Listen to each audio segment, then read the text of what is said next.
நெகேமியா கூட நம்ம வாசிக்கும் போது அலங்கங்கள் இடிக்கப்பட்டது, இந்த மாதிரி காரியங்களுக்கெல்லாம் ஜெபிக்கும் போது, ஆண்டவர் சமூகத்தில் ஜெபிக்கும் போது, ஆண்டவரே எங்க பாவத்தை மன்னிங்க.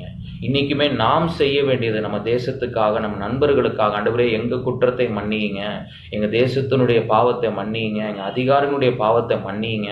ஒரு திறப்புல நின்று ஜெபிக்கிறதற்கு ஒரு நல்ல அடையாளம் இந்த அபிகாயில். அப்படி அவங்க ஜெபிக்கும் போது என்ன நடக்குது? 33, 34 வசனத்துல நீங்க வாசிச்சு பார்த்தீங்கன்னா, தாவீது ஒரு நல்ல வார்த்தையை சொல்லுகிறான். என் கையை பழிவாங்காதபடிக்கு நீ இன்றைய தினம் எனக்கு தடை பண்ணினபடியினால் நீயும் ஆசீர்வதிக்கப்படுவாயாக.